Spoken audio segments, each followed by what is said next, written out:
আমার রাপ গান শুনে কোনো মাইসে পাই না খারাপ। তোমার মুখে শুনি যত আজাই রে আলাপ।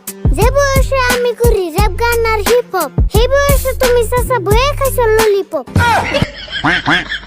ললিপপ খাইলে আমরা আঙ্গ মাইসে ভদ্র কইছে, বড় মাইসে কোনো একটা কথা কইলে আমরা লগে লগে শুনছি। তোর না গেলে ঘাটতে নেমে করি নাই। এখন তোর নাকি আমি বেশি পেঁচাল পারলাম না। তুই যদি হিপ হপ করি বাদ না দেস, তুই আর বুঝতে আমার বাচ্চা থেকে বাইরে জায়গা বাইরে থেকে ফাঁকে দেয় যেমন তাই কর কথা। আমি হিপ হপ বাদ দিমু, কথা দিলাম তোমারে। তুমি আগে বিয়ে করে শান্তি করো আমারে।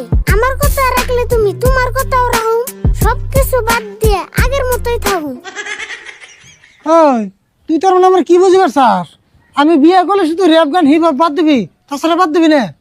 ভালো চালাকি খাড়াইছ দেখি। হ্যাঁ, তুমি তো আর বুঝতেছো না কাম করার জ্বালাকি। কি জন্য তো মনে হয় আমার কথাই চালাকি। কোনদিন নিজের মুখে বিয়ার কথা কইছো কি? কত বাতরির কথা কইলাম, দুই চারটা কি দেখছো কি? বেকারি ভুল, আমি মেনে নিলাম। আমি বিয়ে করলে তোরে পাগলামি বাদ দিবি, যদি পরে না দেশ। আর যদি মেয়ে বাড়ি মিশে শুনে যে আমার ভিতরে তোর নাগাল একটা পাগলা ভাইসতে আছে, তাহলে ওই বাড়ি মিশে আমার মেয়ে দিব। কি কও দিব না? বিয়ে করবার চাইলে দেশে মেয়ের নাই অভাব। তুমি খালি বাদ দিও কিপটামের স্বভাব।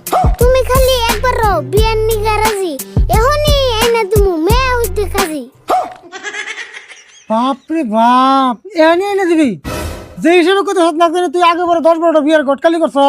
শুন একটা কথা কই, বিয়া তো পুতুল খেলা না, খালি মুখ দিয়ে কইলে হবো না। তুই তো আমার ফাল দিয়ে বিয়া করি আনলে পয়সা চাস, কিন্তু সারা জীবন যে পাত্রী আমার ঘাড়ে উঠে থাকবো সেটা কি তুই বরাদ্দ করছ? মাইশু যদি 4-5টা বউ রাখবার পারে, তুমি মাত্র একটা করবা, তাই উঠবো গারে। কত জায়গা ঘুরলাম, কোন জায়গা বাহি নাই। কারের মধ্যে বউরে কোন জায়গায় দেখি নাই। হাই, আমি কইছি থেকে বউ ঘাড়ে উঠবো না, কথা কোন বিলে সেটা বুঝোস না, তাতে আমার বিয়া করবে চাস? বুঝিস, আমি যদি আজকে বিয়া করি, সেই বউটা কার ভিতরে থাকবো, কারটা খাইবো, কারটা পিনবো, সেটা বরাদ্দ করছ। ওইটারে ঘাড়ে উঠা কয়।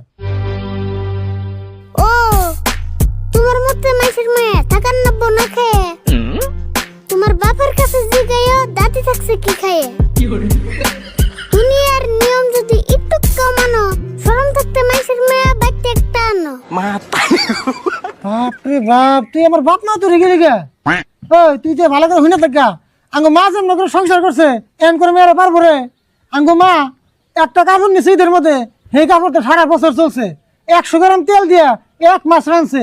1 জোড়া স্যান্ডেল 2-3 বছর বুনছে, তার ফিতা বদলিয়ে বদলিয়া। এমন করে মেয়েরা পারবো? এমন করে মেয়েরা পার্লারে যে একদিনে যদি টাকা খরচ করে, ওই দাম বাবা 1 মাস সংসার চালাইছে। এখানে কথা মনে হইলে তো বিয়া করি না, বিয়া কেমন করি না। দেওসেন আগের দিনের কথা কোকা, তখন আসল অবাক। কুড়ির যুগে সব মানুষের পাল্টে গেছে স্বভাব। ওই গালে শাশুড়ির নগে বড় দেনে জবাব। এই যুগের শাশুড়ি গারা বড় হয়েছে নবাব। এখন পুরান যুগ বাদ দেন, নতুন যুগ ধরা। যুগের নগে তাল মিলিয়ে বিয়ের বেজাল হারো।